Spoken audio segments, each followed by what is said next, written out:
Assalamualaikum warahmatullahi wabarakatuh.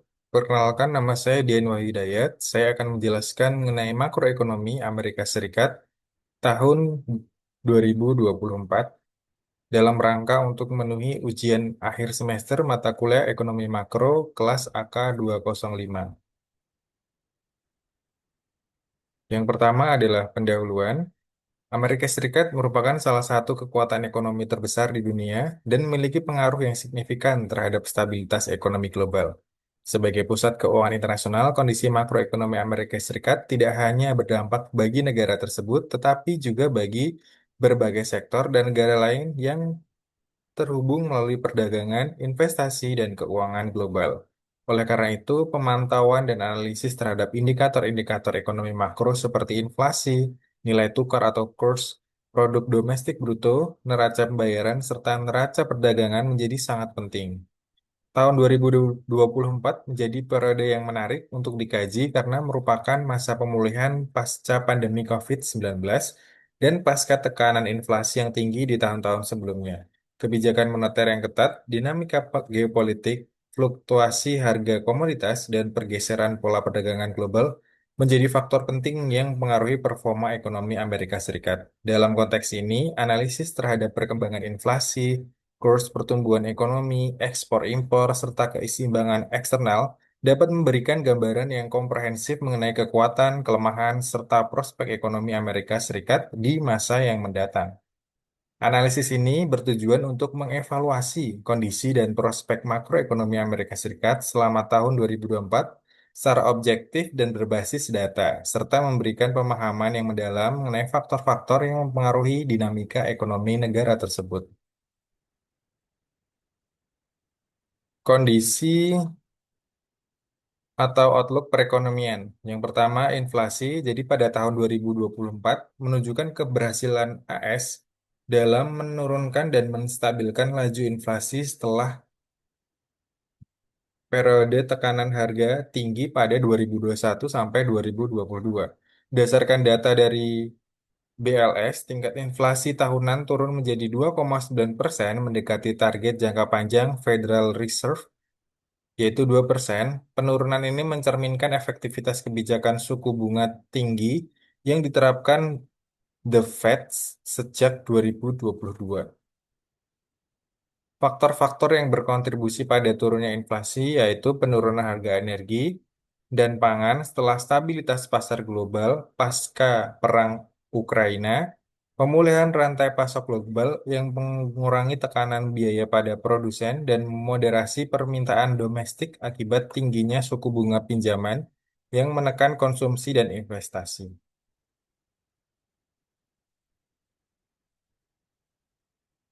Nilai tukar pada tahun 2024, dolar AS tetap menguat secara global, mempertahankan statusnya sebagai mata uang cadangan dunia dan aset safe haven.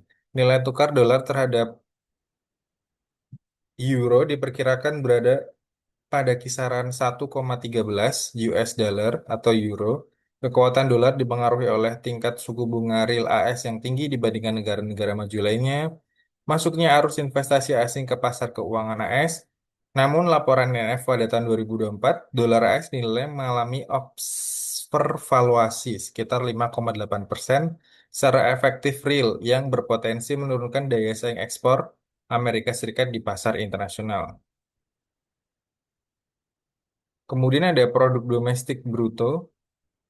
Eh, Pertumbuhan ekonomi Amerika pada tahun 2024 mengalami perlambatan dibandingkan tahun sebelumnya.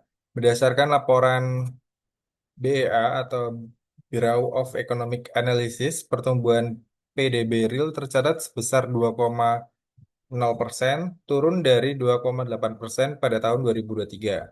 Faktor penyebab perlambatan ini antara lain kenaikan suku bunga yang menurunkan konsumsi dan investasi, perlambatan ekonomi global yang berdampak pada ekspor, ketidakpastian geopolitik, dan kebijakan perdagangan yang lebih proteksionis.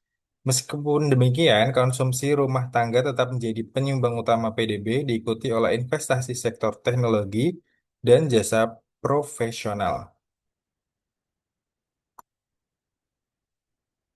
Neraca pembayaran dan neraca perdagangan. Pada neraca pembayaran, defisit transaksi berjalan meningkat menjadi 1,13 triliun atau sekitar 3,9 dari PDB. Menurut laporan BEA pada tahun 2025, kenaikan defisit ini disebabkan oleh meningkatnya pembayaran pendapatan investasi ke luar negeri, seperti dividen, bunga, dan keuntungan modal, menurunkan surplus jasa, terutama pada sektor perjalanan dan keuangan. Meskipun defisit transaksi berjalan melebar, posisi internal AS tetap relatif aman karena masih ditopang oleh masuknya arus investasi portofolio dan langsung dari luar negeri. Pada neraca perdagangan, defisit neraca perdagangan barang dan jasa AS juga meningkat dari tahun sebelumnya. Data Sensus Berau 2025 menunjukkan bahwa defisit perdagangan mencapai 918,4 miliar dolar. Hal ini dipengaruhi oleh pelemahan ekspor akibat penguatan dolar AS dan turunnya permintaan global, terutama dari China dan negara Eropa. Peningkatan impor barang konsumsi dan energi karena pemulihan konsumsi domestik, serta produk ekspor utama seperti pesawat, perangkat medis, dan semikonduktor menghadapi tekanan kompetitif di pasar global. Ekspor. Total ekspor barang dan jasa yaitu 3.191,6 miliar, naik 119,8 miliar atau 3,9 dibandingkan tahun 2023. Barangnya barangnya seperti barang ekspor teknologi tinggi. Kalau untuk jasa seperti jasa keuangan, hak kekayaan intelektual, layanan teknologi dan pariwisata. Faktor pendorong ekspor. Yang pertama, pemulihan permintaan global pasca pandemi, peningkatan harga komoditas tertentu, serta kinerja ekspor jasa tetap kuat. Untuk kendala ekspor sendiri, penguatan dolar AS membuat harga barang ekspor menjadi lebih mahal. Kelesuan ekonomi global menurunkan permintaan dari mitra dagang utama seperti Tiongkok dan Eropa. Impor. Untuk total impor barang dan jasa sebesar 4.110 miliar, naik 253 miliar atau 6,6% dibanding tahun 2023. Barang impor seperti barang elektronik, mesin, mesin listrik, kendaraan, dan mobil mineral, bahan bakar, dan minyak, obat-obatan.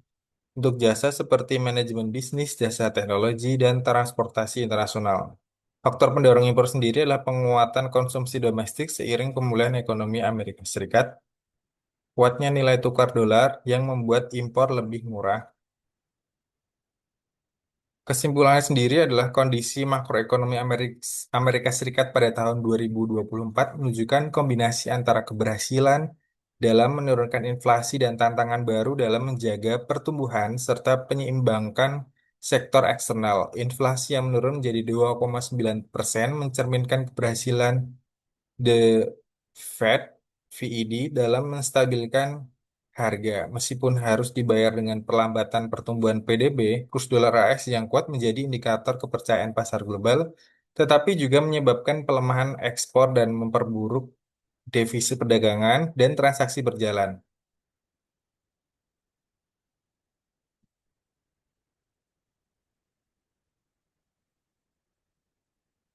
Untuk menjaga keberlanjutan ekonomi jangka panjang, pemerintah Amerika Serikat perlu mendorong peningkatan daya saing industri dalam negeri, memperkuat ekspor, dan menurunkan ketergantungan pada impor strategis.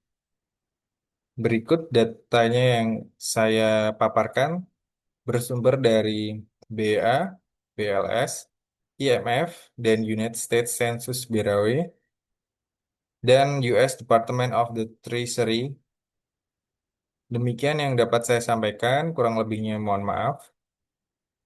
Bila ada kesalahan dalam menjelaskan pemaparan, terima kasih. Wassalamualaikum warahmatullahi wabarakatuh.